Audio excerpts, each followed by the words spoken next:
के science series में आपका खुशामद। नाजरीन, जैसा कि आप जानते हैं कि हम एक ऐसी दुनिया में रहते हैं जिसको बहुत सारे लोग ऑरविलियन दुनिया कहते हैं। कहीं दिन कहीं शाम, वक्त और स्पेस कुछ इस तरह मिक्स हो गई है कि अब पता नहीं चलता कौन कहाँ है। मैं इस वक्त बात कर रहा हूँ, करने जा रहा हूँ एक साइंटिस्ट से। वो इस वक्त रात गए बैठे हैं, इस इंतजार में है कि बात हो जाए और मैं दिन में हूँ। तो दुनिया के दो अलग अलग हिस्सों में।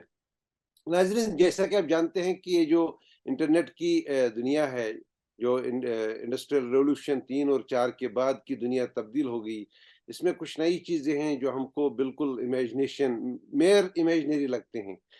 तो इसमें सबसे बड़ी चीज़, जो सबसे बड़ा इनकलाब लाया इल्म के हवाले से और कम्युनिकेशन के हवाले से, उसमें सोशल मीडिया का बड़ा रोल है। और इस दुनिया में जो नई चीज़ें आ रही हैं मशीन लर्निंग की वजह से, आर्टिफिशियल इंटेलिजेंस की वजह से, उसमें बहुत सारी तब्दीलियां हो रही हैं और सोशल मीडिया का उसका बड़ा ज़बरदस्त रोल है इसमें, इस इनकलाब को परकुलेट करने में ग्राउंड लेवल तक। तो आज इस सिलसिले में हम बात करेंगे। हमारे डॉक्टर फैसल फारूक साहब हैं, जो लिंक्डइन में बहुत ही अहम पोजीशन पे काम कर रहे हैं काफ़ी टाइम से। और ये जो इंफॉर्मेशन टेक्नोलॉजी का एक मखसूस शोबा है, उसमें इनका ज़बरदस्त नाम है कश्मीर ट्राइब के हवाले से, जो कश्मीर में जम्मू कश्मीर के जो लोग हैं जिन्होंने इस हवाले से काम किया है। तो डॉक्टर फैसल फारूक साहब, हम आपका खुशामदीद करते हैं कश्मीर लाइफ की सीरीज में। बहुत बहुत शुक्रिया। तो शुरुआत इस बात से करेंगे डॉक्टर साहब, इस वक्त की जो दुनिया है, आजकल खुसूसन पिछले 5-6 महीने से जो आर्टिफिशियल इंटेलिजेंस सड़कों पर आने लगी है। पहले तो हम सुनते थे, टेक्स्ट में हुआ करता था, किताबों में पढ़ा जाता था, या हॉलीवुड की फिल्मों में कहा जाता था आर्टिफिशियल इंटेलिजेंस और मशीन लर्निंग के हवाले से। लेकिन अब ये चैटबॉट्स जो हैं, जो आर्टिफिशियल इंटेलिजेंस के, अब तो ये लंबी रेस लगी है। तो अब ये पूरा काम खुद ही करते हैं, हर सवाल का जवाब खुद ही देते हैं। तो अब हम इस दुनिया में जो है, इसके नए गोल पोस्ट्स क्या हो सकते हैं? क्योंकि आप जानते हैं, आप एक ऐसी जगह पे हैं जहां आपकी नजर सारी दुनिया पे है। बहुत शुक्रिया। ये अच्छा सवाल है।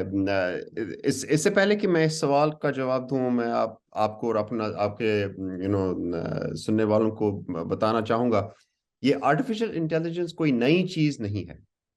ये हम आपको मैं बता दूं, करीब 1960s से शुरू हुई थी।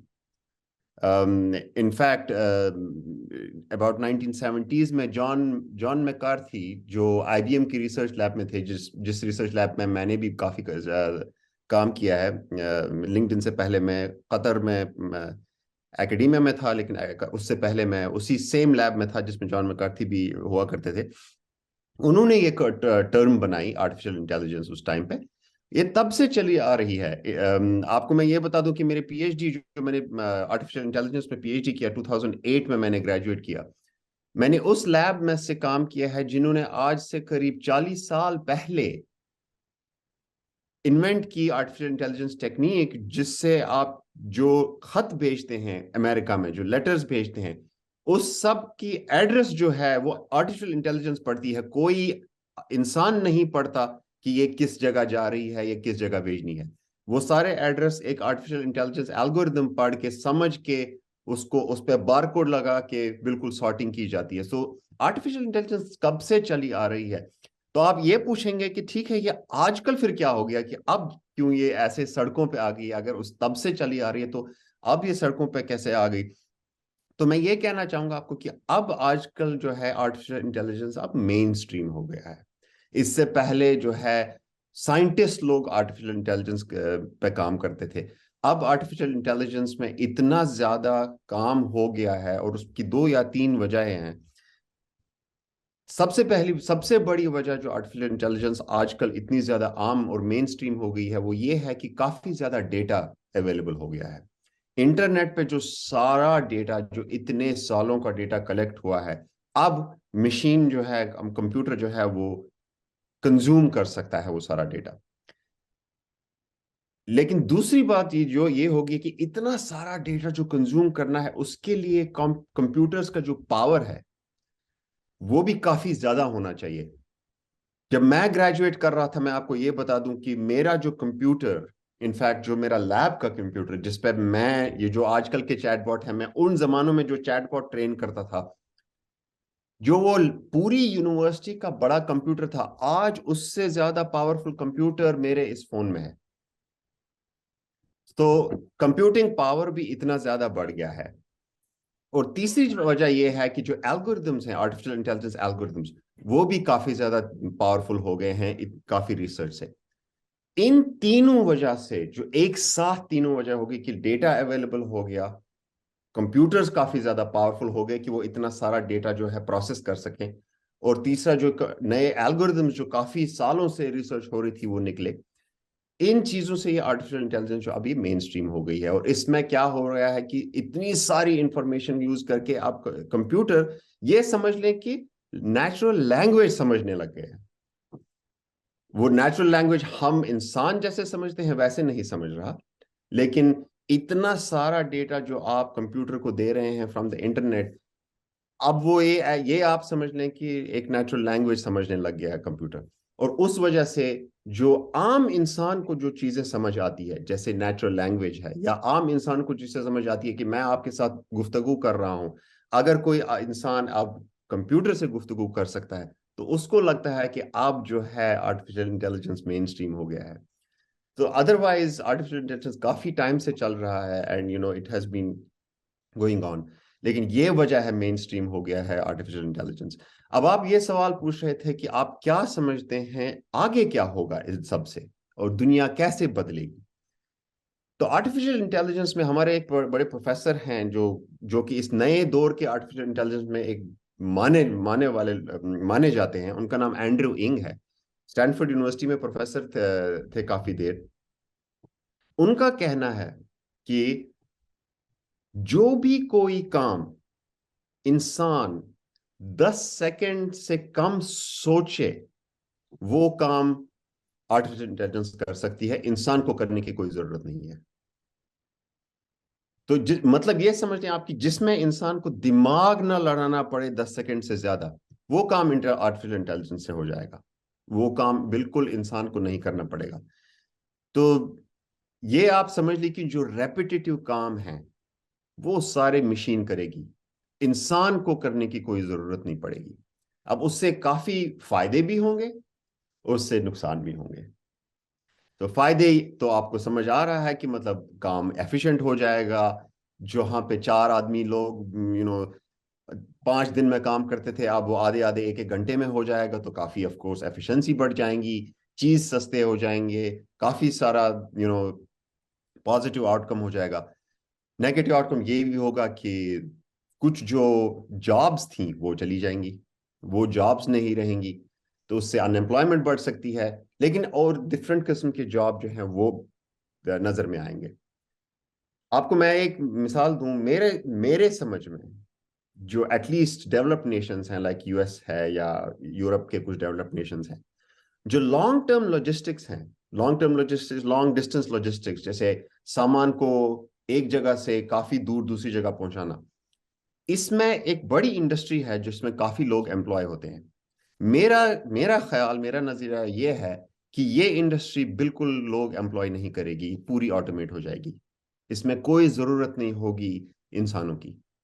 लेकिन इंसानों की फिर, जिसको हम इंग्लिश में लास्ट माइल डिलीवरी बोलते हैं, कि जब आपकी अब एक स्टेशन पे, ये समझ लें कि अगर हिंदुस्तान में साउथ इंडिया से जम्मू तक पहुंच गया या कहीं तक पहुंच गया, उससे आगे जो आपको लास्ट माइल डिलीवरी घरों में पहुंचाना होगा, पैकेज या कुरियर या कोई और चीज, वो इंसान करेंगे, बाकी सब ऑटोमेट हो जाएगा। मेरा जो सब मेरा वास्ता जो है एजुकेशन से और रिसर्च से काफी काफी ज्यादा रहा है। मैं आपको ये बताऊं कि मैं एजुकेशन में, मेरा ख्याल है कि एक बिल्कुल वाटरशेड मोमेंट आ गया है। आप पूछेंगे कि मकसद क्या है इस बात का। आपको याद होगा जब हमने कॉलेजेस में पढ़ा तो हमने किताबों से पढ़ा। अब किताब हम पढ़ते थे तो इसका मतलब ये होता था कि somebody who had knowledge, जिसके पास नॉलेज होती थी, he used to be valuable, कि इसके पास नॉलेज है। ये सब खत्म हो जाएगा। नॉलेज तो आप कंप्यूटर में, आप चैटबॉट पे एक सेंटेंस लिख लें, आपको सारी नॉलेज मिल जाएगी। तो नॉलेज में वैल्यू नहीं रहेगा, अब स्किल में वैल्यू रहेगा कि आपके पास क्या स्किल है। एक टाइम होता था जब नॉलेज और स्किल दोनों एक चीज होती थी, कि आपने किताब याद रख ली, वो कहते थे ना कि इसने तो ये किताब पी रखी है। अब उसमें कोई वैल्यू नहीं है। किताब पी रखी है तो वो तो मैं 1 मिनट में आंसर निकाल सकता हूं, वैसे भी चैटबॉट से या गूगल से। क्या आप में वो स्किल है कि आप काम कर सकते हैं? दूसरी चीज जो एजुकेशन में ये चेंज हो जाएगी कि स्टूडेंट्स को, हमारे टाइम पे नॉलेज और इंफॉर्मेशन जो है एक किताब में होती थी, एक पैम्पलेट में होती थी। अब इतनी ज्यादा इंफॉर्मेशन हो गई है, तो स्टूडेंट कैसे समझे कि सही क्या है और गलत क्या है? क्योंकि आप अगर गूगल या चैटबॉट से सवाल पूछेंगे, आपको इतनी कॉन्फिडेंस से वो जवाब देगा जो गलत होगा, लेकिन कॉन्फिडेंस उसमें बहुत ज्यादा होगी। तो स्टूडेंट कैसे ये इंफॉर्मेशन देखेगा और डिस्टिल करेगा कि सही क्या है और गलत क्या है? तो ये सारी चीजें जो है ये चेंज होंगी, और हमारी दुनिया जो है वो नहीं रहेगी जो थी। एंड इट्स इक्विवेलेंट टू एक जो इंडस्ट्रियल रेवोल्यूशन ने दुनिया चेंज की थी, कि पहले कॉटेज इंडस्ट्रीज होती थी, फिर इंडस्ट्रियल रेवोल्यूशन हो गई, पूरी दुनिया हमारी चेंज हो गई। ये जो है ये एक और वाटरशेड मोमेंट होगा जिससे दुनिया चेंज हो जाएगी। बहुत ही इंटरेस्टिंग चीजें हो रही हैं दुनिया में। और ये भी अजीब तमाशा है कि जो बाउंड्रीज हैं, फिजिकल बाउंड्रीज हैं, पॉलिटिकल बाउंड्रीज हैं, और ये जो रेवोल्यूशन नॉलेज का आ रहा है, it transcends all that, cultures, faiths. तो ये सबसे बड़ी बात है। और इस बात को आगे बढ़ाने से पहले डॉक्टर साहब, मैं जरूर ये चाहूंगा कि आप हमारे नाजरीन को अपने लर्निंग कर्व के हवाले से बता दें कि आपकी स्कूल से लेकर लिंक्डइन तक एक बहुत लंबा सफर है, जिसमें बहुत सारा रिसर्च, बहुत सारी स्ट्रगल और बहुत सारी कर्व्स रही होंगी। तो जरा बता दें हमारे नाजरीन को अपने सफर के हवाले से पहले, उसके बाद हम आपकी रिसर्च पे बात कर लेंगे। जरूर जरूर। तो ये तो एक वो ऐसा टॉपिक है जो हमेशा इमोशंस आता है, क्योंकि इससे मुझे अपने कश्मीर के दिन याद आते हैं, जब मैं एक स्टूडेंट था। इन्हीं गली कोचों में घूमता रहता था साइकिल पे। और जब मैं बड़ा हो रहा था, इट वाज 90s, तो हालात काफी ज्यादा खराब थे। तो स्कूल्स बंद हुआ करते थे, तो मैंने इनफैक्ट स्कूल्स में पढ़ा भी नहीं है। अब जस्ट घर में या ट्यूशंस पे पढ़ते थे, एग्जाम दे के फिर एंट्रेंस वेंट्रेंस पास करते थे। तो मैंने हाई स्कूलिंग अपने बिल्कुल मोहल्ले में न्यू एरा पब्लिक स्कूल से की थी। उस time new era public school सिर्फ 10th ग्रेड तक, जिसको हम मैट्रिकुलेशन बोलते थे, होता था। उसके बाद मैंने 11th और 12th Jawahar Nagar government higher secondary से किया। 12th के बाद मैंने एंट्रेंस एग्जामिनेशन दिया। एंट्रेंस एग्जामिनेशन में अल्हम्दुलिल्लाह मैं पूरी स्टेट में नंबर 1 था इंजीनियरिंग एंट्रेंस एग्जामिनेशन में। और उस टाइम पे मैं कंप्यूटर साइंस करना चाहता था, तो हमारे जो है एनआईटी श्रीनगर में कंप्यूटर साइंस अभी नहीं हुआ करता था स्टार्ट। तो मेरी रैंक और मेरी ख्वाहिश की वजह से मुझे दूसरे एनआईटी में भेज दिया। तो मैं एनआईटी भोपाल से 4 साल के कंप्यूटर साइंस कोर्स करके मैं ग्रेजुएट किया 2001 में। 2001 में मैंने जब ग्रेजुएट किया, तो मैं आपको ये बता दूं कि मेरा ख्याल जो था कि इंजीनियरिंग करके मैं एक एक्सपर्ट बन जाऊंगा। तो मैं कंप्यूटर साइंस में, मैंने बड़ा शौक था कि कंप्यूटर्स आजकल वो ये कर रहे हैं। लेकिन जब मैंने ग्रेजुएट किया अंडर ग्रेजुएट से, तो मुझे ये लगा कि मैंने तो कुछ ऐसे ऐसे कुछ सीखा ही नहीं। 2-4 चीजें सीख ली, लेकिन जो दिल में जो वो तड़प थी कि सीखे, खुद को मैं एक्सपर्ट किसी चीज में बोलूं, वो तो ऐसा कुछ फीलिंग नहीं हुआ। तो मैं सोचा कि मुझे लगता है कि मुझे आगे पढ़ना पड़ेगा, शायद उस तब जाके मैं कुछ खुद को एक्सपर्ट किसी चीज में समझ सकूंगा। क्योंकि मेरे जो ग्रैंडफादर थे, दादा थे, he was a professor himself, तो आई न्यू हिम कि वो किस लेवल पे बात करते थे, और मैं तो एक मुझे अभी वो लेवल तो मेरी है ही नहीं। तो मैंने उन्हीं दिनों सोचा कि चलो मैं यूएस यूनिवर्सिटीज में अप्लाई करूंगा।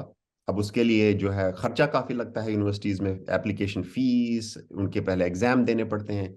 तो मैंने 1 साल जो है इंडिया में सॉफ्टवेयर में काम किया, इन्फोसिस टेक्नोलॉजीज में। जितना सारा मैंने पैसा उसमें उसमें कमाया वो सब लग गया एप्लीकेशंस और फीस में और वो सब। तो लेकिन अल्हम्दुलिल्लाह मेरा एडमिशन हुआ। मैं आया यूनिवर्सिटी एट बफलो, जो जिसकी मैं बात कर रहा था, उस लैब में, जिस लैब ने artificial intelligence based hand writing recognition invent किया था। तो मैं उस लैब में, मेरा पीएचडी प्रोग्राम में एडमिशन हुआ। अल्हम्दुलिल्लाह मेरी स्कॉलरशिप पे था, तो I didn't have to spend. उन दिनों जो है फिर मेरा वास्ता आईबीएम की वॉटसन लैब से पड़ा। वॉटसन लैब था इज जहां पे सारी बड़ी बड़ी इन्वेंशंस हुई हैं, हार्ड डिस्क से लेके आपकी कॉपर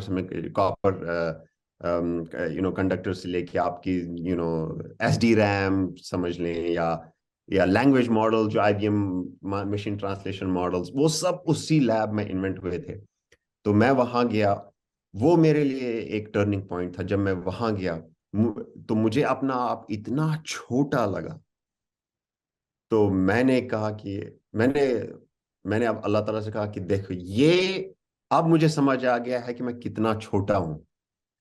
तो that was the turning point जिसमें मैं कहा नहीं, अब मुझे सच्ची में कुछ सीखना है। And that was the time जब मैंने रिसर्च रियली शुरू किया। काफी मेंटोर्स मिले ड्यूरिंग दैट टाइम, आईबीएम में भी, यूनिवर्सिटी में भी। एंड अल्हम्दुलिल्लाह काफी अच्छे पेपर्स पब्लिश किए मैंने ड्यूरिंग पीएचडी टाइम। और पीएचडी के बाद में जो मैं ग्रेजुएट हुआ, तो सबसे पहली जॉब मेरी सीमेंस में लगी। तो उन दिनों जो है मेरी काफ़ी रिसर्च डेवलप हुई। और मुझे जो एक आर्टिफिशियल इंटेलिजेंस की कॉन्फ्रेंस है, केडीडी, उसका जनरल चेयर नॉमिनेट किया गया। तो उसके बाद फिर मैं आईबीएम वापस चला गया। और आईबीएम के बाद में फिर मैं 2019 में मैं कतर गया। कतर में मैंने एक डिपार्टमेंट स्टार्ट किया, हेल्थ एआई पे, in the flagship university, Hamad bin Khalifa University. और फिर मैं 2021 में वापस आया और अब मैंने जॉब स्टार्ट की। मैं डायरेक्टर हूँ यहाँ आर्टिफिशियल इंटेलिजेंस लिंक्डइन में। और इस पूरे टाइम में काफ़ी कुछ सीखने को मिला। और इनफैक्ट एक अगर कोई स्टूडेंट कभी ये सुन ले, तो मेरा मशवरा उस स्टूडेंट से ये होगा कि नेवर गेट सेटिस्फाइड कि जो आप सीखे हैं इट इज एनफ।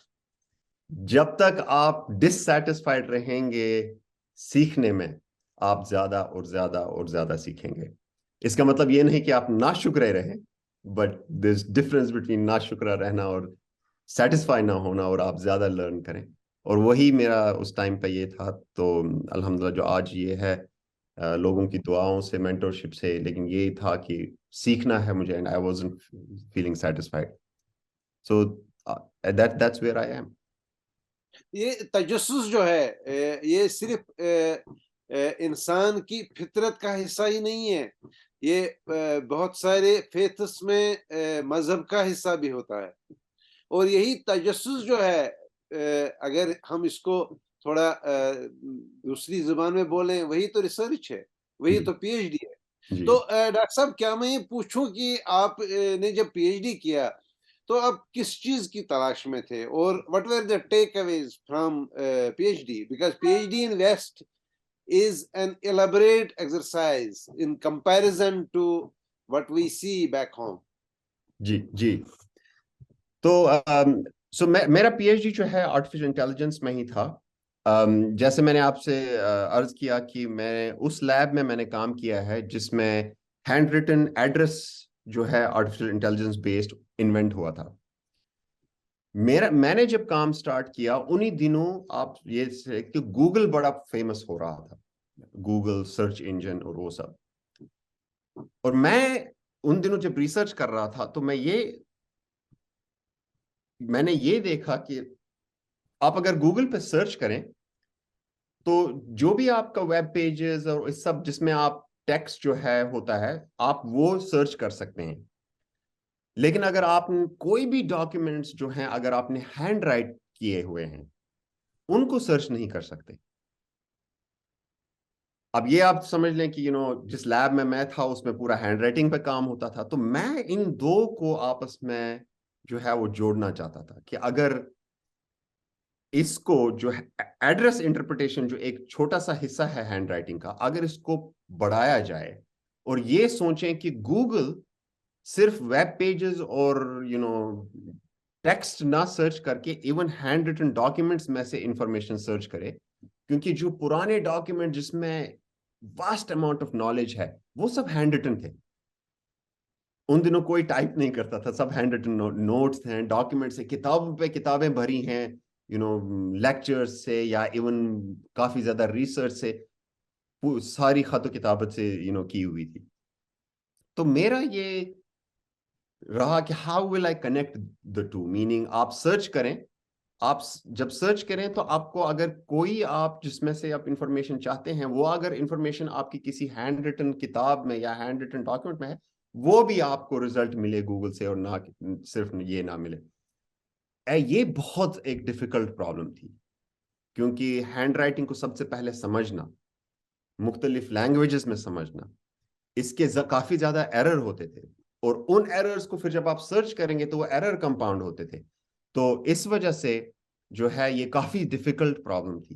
तो इसी पे मैंने पीएचडी किया और मैंने काफी टेक्निक्स पे काम किया, जो आपको मैं अभी बता रहा था कि मैं लैंग्वेज मॉडल्स अप्लाई करता था, उसी वजह से मैंने उन पे भी काम किया कि अगर हम सर्च करें और उसमें कुछ गलतियां हो, तो वो गलतियां खुद ब खुद कंप्यूटर कैसे करेक्ट करेगा। तो उसके लिए मैंने लैंग्वेज मॉडल पे, सो पहले तो मैंने पैटर्न इमेज रिकग्निशन पे काम किया कि उसमें वो आप रिकग्नाइज कर सकें। फिर लैंग्वेज मॉडलिंग पे मैंने काम किया कि उसको आप करेक्ट कर सकें। तो मैंने जो फिर उसके बाद सर्च एंड रिट्रीवल जो को सर्च कर सकें। तो मेरा कंट्रीब्यूशन जो इसमें ये पूरे में ये था कि इस सब को आप यूजिंग एआई कैसे कैसे आप करेंगे, एंड नॉट जस्ट कि आपने एड्रेस पढ़ लिया और एड्रेस समझ लिया, कि अगर आप कोई भी सर्च करना चाहें इन एनी डॉक्यूमेंट जो हैंड रिटन हो, वो कैसे आप सर्च करें। सो बेसिकली ये समझिए छोटी सी प्रॉब्लम जो हैंड रिटन थी, उसको कैसे आप बिल्कुल बड़ी स्केल पे अप्लाई करें। तो उस पर मैंने काफी ज्यादा काम किया, और उसके बाद फिर मेरी मतलब काफी ज्यादा पेपर्स पब्लिश हुए, एंड फिर 2008 में मैंने अपना पीएचडी डिफेंड किया। So, जो आपने इस पर काम किया, is that application, is that system in vogue now? So so those algorithms were actually applied for a long time. In fact, जो है जिनको हम joint learning algorithms बोलते थे, और joint inference algorithms बोलते थे, उस टाइप के algorithms से फिर काफी लोगों ने अप्लाई किया और यूज किया। उसके बाद आजकल जो है एक new type of machine learning आया है, जिनको आप डीप लर्निंग के नाम से जानते हैं। डीप लर्निंग ने जो है ये फील्ड काफी ज्यादा चेंज किया। उन दिनों जिस तरीके से हम मशीन लर्निंग किया करते थे, अब उसकी एप्लीकेशन, सो बेसिस वही है, लेकिन अब उसकी एप्लीकेशन कम रह गई है। तो मैंने जो काम किया था वो उस टाइम पे काफी एडवांस था, और उस टाइम पे अप्लाई काफी हुआ। बट सिंस देन ये फील्ड काफी ज्यादा इवॉल्व हुआ है, और जो नए एल्गोरिथम्स आए हैं, they have actually replaced those kinds of systems, क्योंकि ये जो एल्गोरिथम्स है अब काफी ज्यादा पावरफुल है। हमारे टाइम पे कंप्यूटेशन नहीं थी, डेटा इतना ज्यादा नहीं था, अब इतना ज्यादा हो गया है कि उन टाइप्स के एल्गोरिथम्स की अब ज्यादा जरूरत नहीं पड़ती, लेकिन वो अभी भी वो बेसिस हैं नए जो एल्गोरिथम्स बने हैं उनके लिए। डॉक्टर साहब, यूजुअली क्या होता है कि मोस्ट ऑफ द साइंटिस्ट्स वो प्रेफर करते हैं कि वो पीएचडी के बाद कम से कम पोस्ट डॉक वगैरह कर लें, उससे उनकी प्रोफाइल भी बढ़ती है और नॉलेज में भी इजाफा हो जाता है, और वो उनकी एम्प्लॉयबिलिटी एक्सपर्टीज भी बढ़ जाती है। तो आपने इस हवाले से कहीं और भी काम किया या आप वहीं रहे?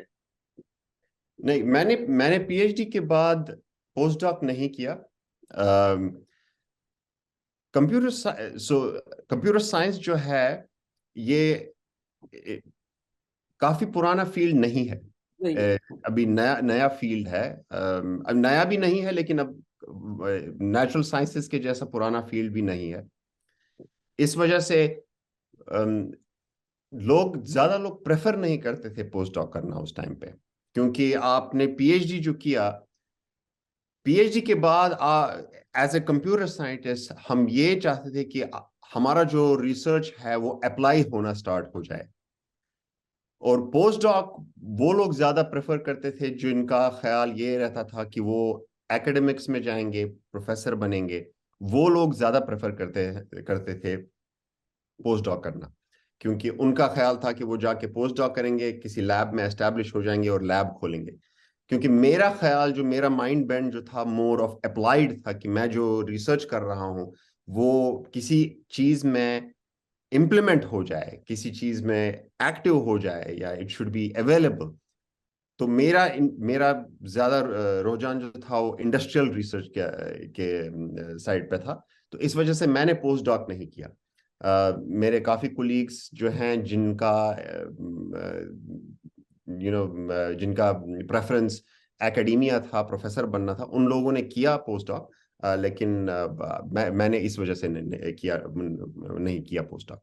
डॉक्टर साहब बेसिकली ये भी बड़ी इंटरेस्टिंग ऑब्जर्वेशन है, और जो मैंने खुद भी देखा, मैं कई यंग जो जम्मू कश्मीर से बच्चे डाटा साइंस में हैं या आर्टिफिशियल इंटेलिजेंस में हैं, वो डाटा साइंटिस्ट की हैसियत से काम कर रहे हैं, लेकिन उन्होंने पीएचडी नहीं किया है। और जब मैंने उनसे पूछा तो उन्होंने एक बड़ी बहुत शानदार बात बता दी, ये जो नॉलेज इकोनॉमी आज की है, जो इंटरनेट है, आर्टिफिशियल इंटेलिजेंस है, ये हैपनिंग चीजें हैं। मतलब आप basically while you are you are actually working, you are researching. आप यस। एप्लीकेशन जो डेवलप करते हैं वही, वो भी तो रिसर्च है। तो बेसिकली पीएचडी एक लंबा चक्कर है। जब तक एक पीएचडी हो जाता है 3 साल लगते हैं, 4 साल लगते हैं। तब तो उन्होंने 5 वर्जन किसी पर्टिकुलर हाई एंड एप्लीकेशन की बनाई होती हैं। और कुछ तो ऐसे भी हैं जिन्होंने अपने सॉफ्टवेयर जनरेट करके उसी टाइम में एक कंपनी बना दी, और वो कंपनी मतलब ऐसी बहुत सारी मिसालें हैं। जी। मतलब इनफैक्ट अगर हम देखेंगे, ये भी जो भी बड़े गूगल है, बाकी चीजें, मतलब जो भी इस वक्त मेजर कंपनीज हैं, वो तो सब उसी प्रोसेस का हिस्सा रही हैं। लेकिन अब मसला ये है कि अब हम जिस दुनिया में रह रहे हैं, पहले तो डॉक्टर साहब ये कहा जाता था कि पूरी दुनिया की वेल्थ जो है 5% लोगों के पास 95% वेल्थ है, और जो बिल्कुल। 95% है उनके पास महज 5% का। उसके बाद इंटरनेट आ गया। इंटरनेट को कहा गया कि ये बहुत ही डेमोक्रेटिक इंस्टीट्यूशन है दुनिया का, हर एक की आवाज सुनी जाएगी, हर एक को एक्सेस होगा नॉलेज का, हर एक को, मतलब ये बिल्कुल बात बहुत हद तक दुरुस्त है। लेकिन जी। अब जब हम आर्टिफिशियल इंटेलिजेंस की तरफ अब जा रहे हैं, तो अब ऐसा हो रहा है कि ये जो पूरी नॉलेज का कंट्रोल है, पूरी नॉलेज का कंट्रोल है, ये कंट्रोल सिर्फ 1% से कम लोगों के पास है। क्योंकि अभी तक आप उंगलियों पे गिन सकते हैं कितने लोग हैं जो नॉलेज को कंट्रोल, मैनेज और मैनिपुलेट करते हैं, और वट एवर। तो क्या आपको लगता है कि वी आर बैक? हम ये जो बैंड वैगन बना था इंटरनेट, ये बहुत ही डेमोक्रेटिक है, अब ये आने वाले दिनों में डेमोक्रेटिक उतना नहीं रहेगा। क्योंकि आज जो भी आपको चैटबॉट्स, अब तो रेस लगी है इस वक्त इस गूगल और माइक्रोसॉफ्ट के बीच में। आपने देखा शेयर्स भी डाउन हो गए, क्योंकि रोब मशीन ने गलत जवाब दे दिया। तो अब ये पैसा जो खर्चा जा रहा है इन चीजों पर, वो खर्चा तो कंज्यूमर यूजर को दे देना है। तो क्या आपको नहीं लगता है कि अब यही नॉलेज जो एक जमाने में ओपन थी, एक जमाने में डेमोक्रेटिक मानी जाती थी, अब ये फिर एक कॉर्पोरेट वर्ल्ड में जा रही है, और फिर वही हो जाएगा कि 99% लोग इससे बाहर रहेंगे। इसका इस्तेमाल कर सकते हैं लेकिन बाहर रहेंगे technically, they will have to pay for the service. तो क्या एक आपको अजीब नहीं लग रहा है कि ये लाइफ का जो सर्कल, जिस सर्कल से हम बाहर आना चाहते थे, हम बिल्कुल एक दूसरे अंदाज में उसी सर्कल में फंस गए? ये काफी काफी इंटरेस्टिंग ऑब्जर्वेशन है जो आपने आपने बताई है। एंड इसको जब आपने पहला सवाल पूछा था तो मैंने इंडस्ट्रियल रेवोल्यूशन का जिक्र किया था। इंडस्ट्रियल रेवोल्यूशन में आपको तो इल्म होगा, तो जो हमने एक न्यू वर्ल्ड ऑर्डर एस्टैब्लिश हुआ। और न्यू वर्ल्ड ऑर्डर जब एस्टैब्लिश हुआ तो उस वजह से आपने अभी बताया कि 80% of the population has only 20% of the wealth, या 90% ऑफ द पॉपुलेशन, जो आपने ये बताया था। And that is what we call the great economic divide. Internet के आने से एजुकेशन या नॉलेज या ऑल ये काफी ज्यादा शेयर हुई, एंड बॉर्डर्स स्टार्टेड ब्रेकिंग, क्योंकि आप इंफॉर्मेशन बाकी इधर उधर शेयर काफी हो रही थी। लेकिन अभी जो आपने जिक्र किया, इससे एक नया डिवाइड आ गया है, which we call the digital divide, is the great digital divide. And जितना वक्त इकोनॉमिक डिवाइड को एस्टैब्लिश होने में लगा, डिजिटल डिवाइड उससे काफी ज्यादा तेज एस्टैब्लिश हो जाएगा। लेकिन मेरा ये अपना ख्याल है कि जितना जल्दी इकोनॉमिक डिजिटल डिवाइड बनेगा उतना जल्दी ब्रेक भी होगा। और इसकी आप पूछेंगे कि वजह क्या आपको लग रही है इसकी? वजह इसकी ये है कि वेल्थ जो है, wealth creation and management control की जा सकती है। Information creation and management is very hard.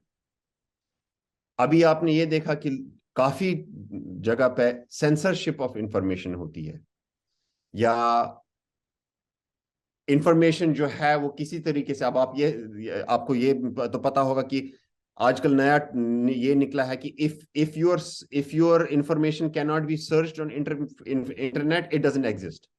Yes, चाहे वो इंटरनेट पे हो भी कहीं, आपने सच्ची बात कहीं इंटरनेट पे चढ़ा भी दी, अगर वो सर्च नहीं हो सकती या कोई नहीं देखेगा तो it doesn't exist, as good as not existing. ये चीजें जो हैं, these have happened, and in fact artificial intelligence algorithms ने इसमें काफी ज्यादा नेगेटिव रोल प्ले किया है। इसकी वजह मैं आपको इसको एग्जांपल मैं आपको ये दे दूं कि जो फेसबुक फॉर एग्जांपल है, फेसबुक में आर्टिफिशियल इंटेलिजेंस एल्गोरिथम्स जो यूज होते हैं, फेसबुक पैसे कैसे बनाता है? फेसबुक पैसे बनाता है ऐड दिखा के। जितने ज्यादा ऐड वो आपको दिखाएगा उतने ज्यादा फेसबुक पैसे बनाएगा। और वो आपको कैसे ज्यादा ऐड दिखा सकता है? सिर्फ एक तरीके से कि आप इस्तेमाल करते रहें फेसबुक पे आप अपना वक्त स्पेंड करते रहें, वक्त अपना जाया करते रहें। और वो फेसबुक आपको कैसे फोर्स करेगा कि आप उस पर स्पेंड करें वक्त? इस तरीके से कि एक आर्टिफिशियल इंटेलिजेंस सिस्टम जो पीछे है उसके लगा रहता है। आप जो भी करते हैं, जो आपको चीज अच्छी लगती है, आर्टिफिशियल इंटेलिजेंस एल्गोरिथम उसी टाइम पे वो पकड़ के आप ट्रेन करके बोलता है, ये अगर इस बंदे को अच्छी लगी है तो मैं इसको ये इंफॉर्मेशन दिखाऊंगा, और अच्छी लगेगी और अच्छी लगेगी, और आपको खींचता है उस एक कॉर्नर में जिससे बाहर ही नहीं आप निकल सकते। क्योंकि आपको चाहे इंफॉर्मेशन सही दे रहा हो या इंफॉर्मेशन गलत दे रहा हो, आप एक अपने इको चेंबर में घुस गए हैं जिसमें आपको सिर्फ वही दुनिया नजर आ रही है जो आप कहना चाहते हैं। सो अगर आपका एक पॉलिटिकल व्यू है, या आपका एक रिलीजियस व्यू है, या आपका कोई कल्चरल व्यू है, उसी में आपको खींच के आपको बिल्कुल बाहर कर देगा कि ये आपको लगेगा कि बाकी सब व्यूज तो गलत हैं। सो ये चीजें जो हैं, what that has created is लोगों का जो है मेंटल वेल बीइंग जो है इम्पैक्ट हो गया है। और मेरा ये कहना ख्याल है कि इस वजह से जो है काफी ज्यादा लोग इस इंफॉर्मेशन कंट्रोल को ब्रेक करेंगे। और वो ब्रेक ऐसे होगा कि जो over and over time artificial intelligence algorithms जो बनेंगे एंड या इम्प्लीमेंट होंगे, those will be more responsible, और वो रिप्रेजेंट करेंगे ज्यादा जो लोग पसंद करेंगे, रादर देन कि आपको एक कोने में खींचेगा। क्योंकि ये बिजनेस मॉडल काफी देर नहीं चलेगा, एंड इंसेंटिव सिर्फ जो है वो है कि आप पैसे ज्यादा कैसे कमाएं। ये बिजनेस मॉडल मेरे ख्याल से ज्यादा देर नहीं चलेगा। काफी देर चला है, फेसबुक ने पैसे बनाए हैं, गूगल ने इस तरीके से पैसे बनाए हैं, लेकिन काफी देर ये चलेगा नहीं, क्योंकि there will be a time कि ये ब्रेक हो जाएगा and people will not like it any further and people will, और जब आप इसमें टाइम इन्वेस्ट नहीं करेंगे तो उनका रेवेन्यू कम होगा, so they will start giving you things that you like. तो इस वजह से आप ये देख लें, जैसे आप अदर इंफॉर्मेशन जो हमारे फॉर एग्जांपल लिंक्डइन है या पिंटरेस्ट है या बाकी सोशल मीडिया है, they are going more towards the positive side, कि हम कैसे ऐसी इंफॉर्मेशन लोगों को दे which people want and like and it gives positive value to them, and those kinds of things will slowly build up. तो जो आपने ये फरमाया कि एक कंट्रोल और मैनेजमेंट जो हो गया है इस वजह से, इट हैज बिकम, एंड जो जितनी जितनी बड़ी कंपनीज हैं, लेकिन जो ये बड़े बड़े लैंग्वेज मॉडल्स या ऐसे कुछ जो बने हैं, they have become more main stream now.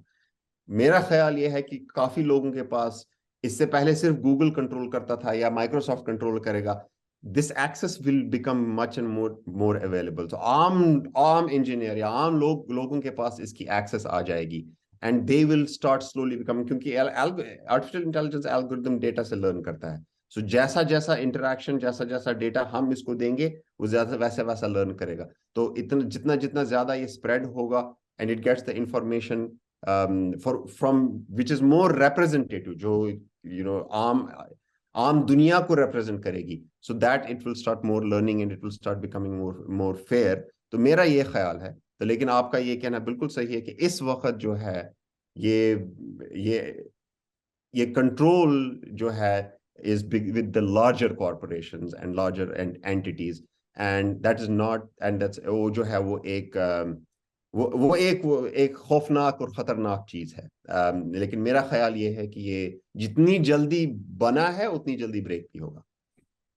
ये डॉक्टर साहब मतलब एक सिंपल सा मामला है ये, जो एक तरफ इस रेवोल्यूशन ने बहुत सारी पॉजिटिव चीजें लाई जी तो, लेकिन एक तब्दील किया इंसान का वजूद इस हिसाब से कि उसकी जो रूटीन एंगेजमेंट हुआ करती थी, अब तो फॉर इंस्टेंस आप देखो पूरा बास्केट है हमारे पास सोशल मीडिया प्लेटफॉर्म्स का। और in fact to be very honest, I am a journalist for almost 35 years प्लस, और जितनी स्टोरीज पिछले 5-6-7 साल में सिटीजन जर्नलिस्ट्स ने ब्रेक की, उतनी हमने नहीं की। In fact, the mainline media is reporting from social media, क्योंकि the virtual media has become the copy of actual real world. right. So it is as true in this part of the world as it could be in any other sphere of the world. लेकिन मामला ये है कि social media ने हमारी interpersonal communication खत्म कर दी। बिल्कुल। अब तो एक कमरे में 4 लोग होते हैं, चारों 4 कोने में बैठे होते हैं अपने अपने हिसाब से, they have their own world's.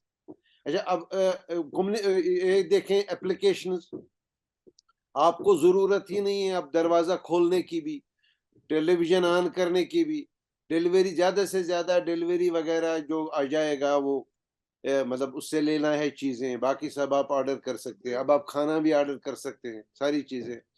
तो क्या अब तो क्लास भी वर्क, कोविड ने तो वर्क फ्रॉम होम कर दिया, अब तो क्लास वर्क भी मतलब वर्चुअल हो रहा है। तो उससे 2 चीजें तो बिल्कुल क्लियर हैं। एक ये कि हमारी आंखों पे दबाव बढ़ रहा है और ऐनकों का इस्तेमाल बढ़ रहा है। पहले तो 50 के बाद ही ऐनकें इस्तेमाल होती हैं। आज स्कूलों में बच्चों की, ऐनक वाले बच्चों की तादाद बहुत ज्यादा होती है in comparison to the last decade. और दूसरी बात यह कि जब हम एक पर्टिकुलर पोजीशन में पोस्चरिंग जो होती है कंप्यूटर पे या इस पे, तो इससे कुछ तब्दीलियां हो रही हैं। क्या आपको लग रहा है वैसे साइंटिस्ट कि हम जिस दुनिया में रहते हैं, it is pushing us towards a new evolution? Human body में तब्दीलियां आ जाएंगी, या तो हमारी मतलब मैं ये नहीं कह रहा हूं कि आंखें उगना बंद हो जाएंगी, लेकिन कुछ तो तब्दीली आ जाएगी। अगर आप for multiple generations you maintain a particular posture, particular style, particular strain, तो क्या साइंस इस बारे में सोच रही है क्या? जी, ये बहुत एक अच्छा सवाल है।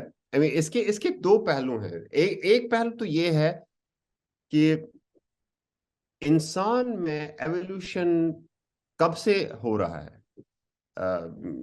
ये आज की बात नहीं है। कोई एवोल्यूशन आप खुद देखेंगे, कोई एवोल्यूशन इतनी पुरानी और इतनी स्लोली होती है कि आपको समझ भी नहीं आ रही। जैसे आपने तो ये, अगर आपने वो स्टोरी सुनी है कि दो छोटी मछलियां पानी में तैर रही हैं, तो एक बड़ी मछली आती है और पूछती है, क्यों बच्चों पानी कैसा है? और आगे निकल जाती है बड़ी मछली, तो जो दो छोटी मछली उनमें से एक छोटी मछली दूसरी मछली से पूछती है कि पानी क्या पानी क्या है, ये पानी क्या है? ठीक है, क्योंकि वो जब पैदा ही पानी में हुए, पले बड़े पानी में, तो उनको क्या पता कि पानी क्या है। सो एवोल्यूशन जो है वो स्लो एवोल्यूशन ऐसे ही होती हैं। और मैं आपको एक मिसाल ये देता हूं। जब मैं छोटा था, मैं स्कूल जाता था, हमारे कैलकुलेटर अलाउड नहीं होता था एग्जाम में। कैलकुलेटर अलाउड नहीं होता था स्कूल में, और इसे ये कहते थे कि तुम कैलकुलेशंस नहीं कर पाओगे। आज की दुनिया में अब ये देखें तो मेरा ये सवाल रहेगा कि क्या हमें वो कैलकुलेशंस करने की अब जरूरत भी है? मे बी उस वक्त हमारे दिमाग से कैलकुलेशंस होनी जरूरी होती थी, क्योंकि हमारे पास रिसोर्सेज नहीं थे। दुकान पे बैठे, किसी और ऑफिस में बिजनेस में बैठे, तो दिमाग चला के कैलकुलेशंस करनी पड़ती थी। अब वो कैलकुलेशन क्या हमें जरूरत ही करनी पड़ती है? वो तो करके आ जाती हैं कंप्यूटर पे। ये भी एक टाइप ऑफ एवोल्यूशन है। तो मे बी हमारे वो दिमाग की जो के कुछ कोने हैं वो इस्तेमाल ही नहीं करने पड़ेंगे अब आगे, और कुछ कोने ज्यादा इस्तेमाल हो जाएंगे। तो this is another type of evolution. तो मेरा तो ये ख्याल है कि ये पहले इंसान मशक्कत किया करता था काफी ज्यादा। उसके बाद गाड़ियां आई, आर्टिफिशियल इंटेलिजेंस को तो आप दूर रखें, उसके बाद गाड़ियां आई तो इंसान चलना बंद हो गए। गाड़ियों में ही आते हैं, गाड़ियों में ही जाते हैं ऑफिस में बैठ के। तो इंसान का फिजिक चेंज होना शुरू हुआ, ओबेसिटी बढ़ गई, बीमारियां ज्यादा बढ़ गई। ये भी एक एवोल्यूशन है। ये भी एक एवोल्यूशन है। तो आर्टिफिशियल इंटेलिजेंस की भी जो चीजें हैं उसमें भी आप ऐसे चीजें नई बनाएंगे जिसमें आप एवोल्यूशन जरूरी होगी। And evolution is not necessary कि फिजिकल हो, मेंटल एवोल्यूशन भी होगी, फिजिकल एवोल्यूशन भी होगी। और इंसानों में जो है वो तब्दीलियां आएंगी, और वो आप रोक नहीं सकते, एंड उसको रोकने की जरूरत भी नहीं है। लेकिन दूसरा पहलू जो उसका ये है कि at the end of the day इंसान जो है, बशर जो है, एक एक जान है, और इस जान के कुछ बेसिक टेनेंट्स हैं। आप चाहे आर्टिफिशियल इंटेलिजेंस कितनी भी बढ़ जाए, आपको पानी जरूर पीना है। आप इंटेलिजेंस जितनी आर्टिफिशियल इंटेलिजेंस कितनी भी बढ़ा दे, आपको खाना खाना जरूर है। These are some basic tenets जिनको आप जो है नजरअंदाज नहीं कर सकते। उन बेसिक टेनेंट्स जो है, एंड दोज बेसिक टेनेंट जो है वो which form the core of our wellness, हमें उन पे ख्याल रखना है कि उन पे इम्पैक्ट ना हो। और जो नई जनरेशन्स हैं, we have to tell them about your basic जो टेनेंट्स हैं, जो आपने अभी एक बताया कि हमारी सोशल डिग्रेडेशन कैसे हो गई है। And this is one of the basic tenants, क्योंकि इंसान जो है over a period of time, इंसान इट्स अ सोशल क्रिएचर। आप अगर इंसान सोशल क्रिएचर नहीं होता तो 10 लोग दुनिया के कोनों में बैठ के अपना अपना काम कर रहे होते। बट इंसान is like every other animal, is a social creature. तो जो ये सोशल डिग्रेडेशन हो गई है, क्योंकि हम फेसबुक पे कुछ भी लिख सकते हैं, लेकिन अगर आप चाहें एक बंदे के साथ आप फेसबुक पे गाली गलौज और लड़ाई कर सकते हैं, लेकिन अगर उसी बंदे को मैं आपके सामने खड़ा कर दूं तो आपका रवैया कुछ और होगा। आप वैसे बात नहीं करेंगे उससे जैसे आप सोशल मीडिया पे बात कर रहे थे। तो ये जो है बेसिक सोशल, ये जो बेसिक टेनेंट्स हैं, इन पे जरूर ख्याल करना है कि हमारी मेंटल जो है वो जो बेसिक फैब्रिक है वो खत्म ना हो, क्योंकि अदरवाइज हमारा कैरेक्टर जो है वो इंसान ही नहीं रहेगा। एंड सो दोनों पहलू हैं। एक जो है, हमें we should not fight evolution, वो एवोल्यूशन होगी, होती रही है, चलती रही है और आगे भी होगी। लेकिन जो ये कोर बेसिक टेनेंट्स है और कोर बेसिक चीजें हैं जो हमें डिफाइन करती हैं एज ह्यूमंस और हमारी वेलनेस पे इम्पैक्ट होता है, those are things that we have to ensure आगे वाली जनरेशन्स को बताएं, tell them about the importance of as we grow. Back in the day माँ बाप एजुकेशन पे हमें बताया करते थे कैसे इंपॉर्टेंट थी, क्योंकि वो चीज़ उनको अवेलेबल नहीं थी। हमारी रिस्पॉन्सिबिलिटी है कि हम आगे वाली इंफॉर्मेशन जनरेशन को ये बताएं कि दुनिया जो है बस इस फोन में नहीं है, खेल कूद भी है, सोशल इंटरेक्शन भी है, अपनी पर्सनल वेलनेस भी है। ये भी बताना है उनको जरूर कि जो आप इंफॉर्मेशन आपको जो इंटरनेट पे मिल रही है सारी सही नहीं है, कैसे आप समझें कि सही क्या है गलत क्या है। This is a skill that they will need now. हमारे टाइम पे तो इंफॉर्मेशन एक किताब में होती थी, हम सही मान लेते थे उसको, क्योंकि वो किताब तभी लिखी जाती थी। अब तो आप 10 इंटरनेट पे देखें, 10 फतवे मिल जाएंगे आपको हर चीज के। तो they have to develop this skill कि वो कैसे समझें कि अगर उनको 10 चीजें मिल रही हैं तो सही इसमें क्या है। ये एक स्किल उनमें डेवलप होना है। तो these are some of the things जो है हम we need to make be cognizant of. तो डॉक्टर साहब, एक अमली दुश्वारी पैदा हो गई इन चैटबॉट्स की वजह से, और इसका इम्पैक्ट थर्ड वर्ल्ड में ज्यादा होगा इन कंपैरिजन टू वेस्ट। मतलब मैं वैसे तो एडिटर बताता हूँ, मतलब अगर जब कोई रिपोर्ट मेरे पास आती है अपने किसी कॉरेस्पॉन्डेंट की, तो हम पहले प्लेजरिज्म चेक करते हैं, चाहे कुछ भी हम छापे हैं वो must, that is an ethical issue. तो लेकिन है, एक टूल अवेलेबल है। अब यही रिपोर्टर या यही स्टूडेंट क्लास में एक असाइनमेंट चैटबॉट से कराता है, तो टीचर के पास कोई ऑप्शन ही नहीं है कि वो चेक करे, और इट इज परफेक्ट। मतलब इसमें ग्रामर भी अच्छी है, इसमें अंग्रेजी भी अच्छी है, इसमें फैक्ट्स भी सही बात है। तो क्या करें, मतलब क्या हम एक नई जनरेशन ग्रो कर रहे हैं जो आर्टिफिशियल इंटेलिजेंस डिपेंडेंट हो? ये एक काफी काफी अच्छा सवाल है। एंड मेरा नजरिया इसमें ये है कि आप ये देख लें, हमारे टाइम पे जैसे मैंने जब पढ़ा है, मेरे पास कोई कंप्यूटर नहीं था, मैंने किताबों से पढ़ा है। मैंने कश्मीर के उस दौर में पढ़ा है जब बिजली नहीं हुआ करती थी, मैंने शमा मोमबत्ती के नीचे पढ़ा है। आज टाइम मैंने कलम और कागज से पढ़ा है। आज अगर आप इस जनरेशन से आर्टिफिशियल इंटेलिजेंस की चीज दूर, अगर उनसे आप कंप्यूटर छीन लें, नहीं पढ़ पाएंगे,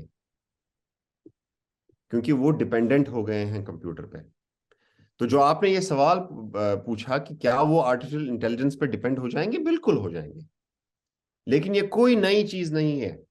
हम एक टाइम पे किताबों से, कैलकुलेटर से, कंप्यूटर पे डिपेंडेंट हो गए, इसी तरह से हम आर्टिफिशियल इंटेलिजेंस पे डिपेंड हो जाएंगे।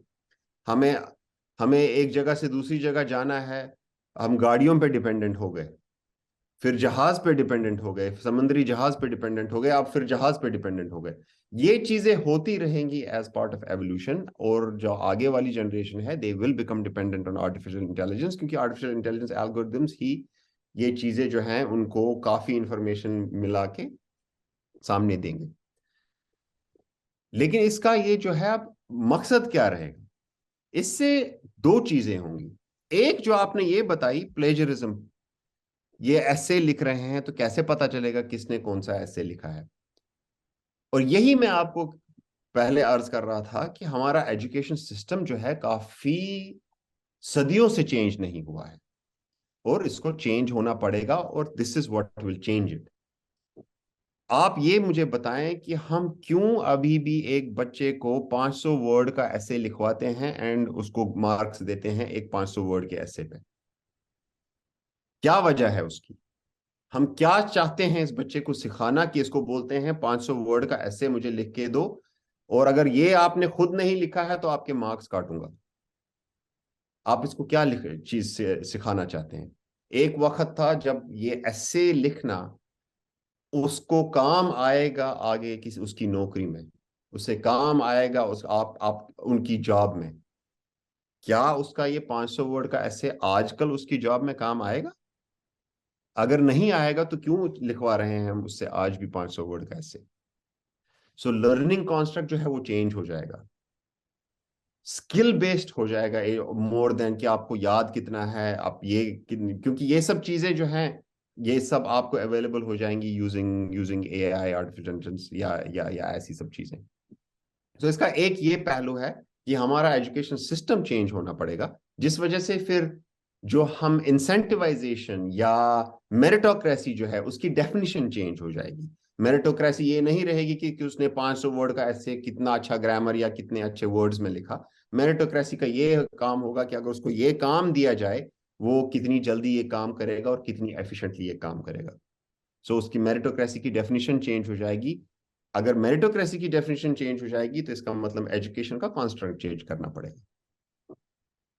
तो डॉक्टर साहब, इस नॉलेज कन्वर्सेशन के आखिर में मैं ये पूछना चाहूंगा कि हमारे जो सोशल मीडिया बास्केट बन गया है और ये बिल्कुल बहुत बड़ा है, मतलब ये काफी बोझ है और हर एक चाहता है कि हर एक सोशल मीडिया उसके पास हो।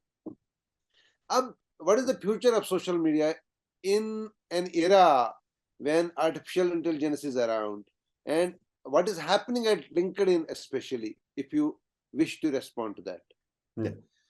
तो लिंक्डइन जैसी या लिंक्डइन ही नहीं, some other social media organisations जैसे पिंटरेस्ट है या कोई है, हमारी फिलॉसफी ये है कि हम सोशल मीडिया जो हम बना रहे हैं we want it to be a positive experience and a safe place. Over a period of time मैं फेसबुक या इस पे I'm not trying to blame them, लेकिन over a period of time जो वो evolve हुई हैं, they have become dangerous places. They have become places where people have negative sentiments, where people have negative emotions, and they are dragged into things which are like, जो आप एक eco chamber में सिर्फ अपने जैसे लोगों के भी है और आप कुछ भी बोल सकते हैं दूसरा। सोशल मीडिया जो है स्लोली इवॉल्व होगा मोर इनटू आपकी रियल लाइफ, जो आपकी इंटरैक्शंस, जो आपकी आर्टिफिशियल इंटरैक्शंस आप सोशल मीडिया पे, क्योंकि सोशल मीडिया पे कोई भी किसी टाइप का फोटो चढ़ाएगा और फिर ये वेट करेगा कि कितने लोग लाइक करेंगे। आप जो है वो अपना नेचुरल फॉर्म नहीं दिखा रहे हैं, क्योंकि सोशल इंटरेक्शंस में हम अपना नेचुरल फॉर्म यूज करते हैं। ठीक है, अपने कपड़े लिबास थोड़ा सा अच्छा अच्छा पहन लिया, लेकिन असल में हम अपने आप को प्रेजेंट कर रहे हैं and we are having conversation. Social media में जो है ये एक फेक टाइप का रिप्रेजेंटेशन हो गया था, अभी भी हो रहा है। मेरा ख्याल ये है कि for social media to continue to be a success, या तो सोशल मीडिया सब खत्म हो जाएगा, या अगर इसको कंटिन्यू करना है कि ये सक्सेसफुल रहे, then it has to be closer to real social interactions then fake interactions जो हमने बना रखी हैं। और इसी वजह से एक फिलॉसफी ऑफ सोशल मीडिया जैसे लिंक्डइन है या पिंटरेस्ट है, या वो पॉजिटिव एक्सपीरियंस देना चाहते हैं and they want to get away from जो ये है, ये इन्होंने जो ये हेट चैम्बर्स या इको चैम्बर्स बना रखे हैं, और उसको ड्रैग नहीं करना चाहते। हम कंटेंट जो है, content should not be just viral, फिर चाहे कितना भी डेंजरस कंटेंट या कितना भी एब्यूजिव कंटेंट हो, एक सेफ स्पेस बनाना चाहें। So those are some of the things for social media. और मेरा ख्याल ये है कि जो ओवर टाइम ये एक जो हाइप है, एक बंदे के पास 10-10 ऐप्स हैं। मैं 2013 में मैंने सारे सोशल मीडिया अपने बंद कर दिए और आजकल मेरे पास कोई सोशल मीडिया नहीं है एक्सेप्ट लिंक्डइन, क्योंकि मैंने ओवर टाइम ये देखा कि क्या वैल्यू है इसका मेरे लिए। और मैं देखा कि इसके लिए मेरा वैल्यू था मेरे लिए कि मैं लोगों के साथ कनेक्ट कर सकता था जिनके साथ मेरा कनेक्शन टूट गया था। लेकिन जो इसके इर्द गिर्द जितनी ज्यादा नॉइज और जितना ज्यादा बकवास होता था, वो इम्पैक्ट मेरे लिए उसके काफी ज्यादा, उससे ज्यादा नेगेटिव था, तो मैंने बंद कर दिया। I think over period of time ये स्टेबलाइज हो जाएगा। हाइप जो है काफी देर तक रहता है, उसके बाद स्टेबलाइज हो जाता है, humans have evolve like that. तो मेरा यही ख्याल है कि अगर सोशल मीडिया को सरवाइव करना है तो ये more and more towards natural social interactions होना चाहिए then fake and artificial interactions जो आजकल बनाई हुई हैं, which do not represent our actual interactions.